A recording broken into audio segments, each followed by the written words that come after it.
Hi, I'm Dr. Sunir Garg. I'm a professor of ophthalmology here at Wills Eye Hospital, and I'd like to speak today about diabetic eye disease.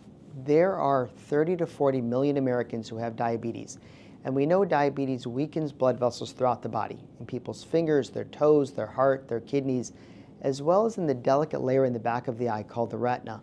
And to some extent, blood vessels are simply pipes, and when pipes become weak, they start to leak.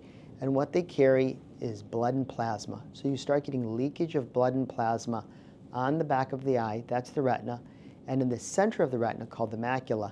And much like if I had leaky pipes above my ceiling tiles, eventually those ceiling tiles become wet, discolored, and can start to fall apart. When patients have those leaky blood vessels at the center of the vision, the same thing can happen to the macula.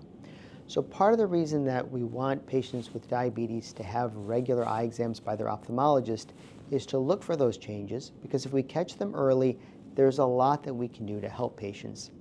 As physicians, our main goal, of course, is to help patients not develop any of these eye problems, and that's usually by good blood pressure control and, importantly, good sugar control. Keeping those things consistently low is super helpful, but despite our best efforts, sometimes diabetic eye disease can happen. At the earliest stages, we see small amounts of blood in the eye. Usually we don't need to do anything about that. We'll see those patients periodically, maybe once a year. But in other people, you start getting leakage of fluid at the center of the vision.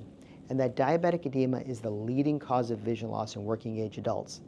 Not everybody with diabetic edema needs to get treated. If somebody's vision is 20/20 and they're not bothered by it, we know that we can follow those patients closely to make sure that they stay good.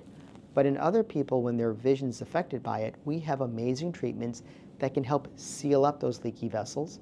And by stopping new blood and plasma from spilling, we can usually help the body mop up what's already been spilled. And that not only helps patients maintain the vision that they have, but typically makes their vision better. Those treatments, of course, are administered by injections of medicine in the eye, but we numb patients up really well. And unlike other diseases, usually our patients with diabetes, we can get them good, then keep them good with much less frequent treatment over time. And for a number of our patients, we can eventually stop treatment and let them coast for a while, although some patients would need an occasional tune-up.